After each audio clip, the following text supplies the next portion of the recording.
மனிதர்களே இல்லாத ஒரு வனம் இருந்தது. அங்கே மிருகங்கள் பேசின, மிருகங்கள் சிந்தித்தன. மிருகங்களே அந்த உலகத்தின் அரசர்கள். அந்த வனத்தின் பெயர் அக்னிவனம்.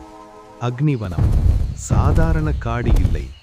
சூரியன் உதிக்கும்போது புலிகள் கர்ஜித்தன, யானைகள் நடை போட்டன, பறவைகள் வானம் நிரப்பின.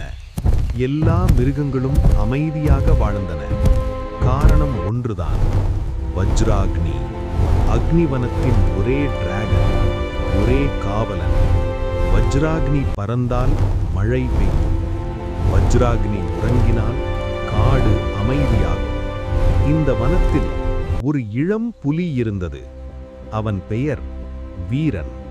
வீரன் வேட்டையாடுவதில் சிறந்தவன் இல்லை. ஆனால் காடு அழுதால் அவன் மனசு நடுங்கும். மற்ற புலிகள் சொன்னார்கள், கருணை பலவீனம். ஆனால் வீரன் சொன்னான், கருணைதான் உண்மையான வலிமை. ஒரு நாள் மலை நடுங்கியது, காற்று சூடானது, மரங்கள் பாடின. வஜ்ராக்னி வானத்தில் இல்லை. மிருகங்கள் பயந்தன. காவலன் இல்லாமல் நாமெல்லாம் என்ன செய்வோம்? அந்த நேரத்தில் ஒரு குரல், காலநாகன். விஷம் நிறைந்த பெரிய பாம்பு.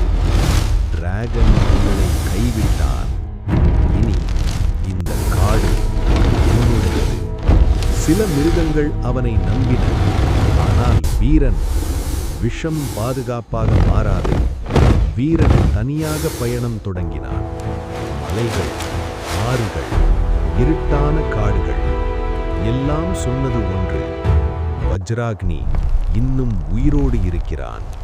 அக்னிமலையின் உச்சியில் வஜ்ராக்னி சோர்ந்து கிடந்தான்.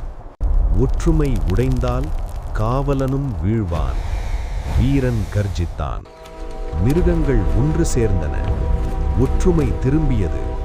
வஜ்ராக்னி எழுந்தான். காலநாகன் ஓடினான். அந்த நாள் முதல் அக்னிவனம் ஒரே ஒரு காவலனின் கையில் இல்லை, எல்லா மிருகங்களின் இதயத்தில் இருந்தது. வலிமை ஆட்சி செய்ய அல்ல, பாதுகாக்க.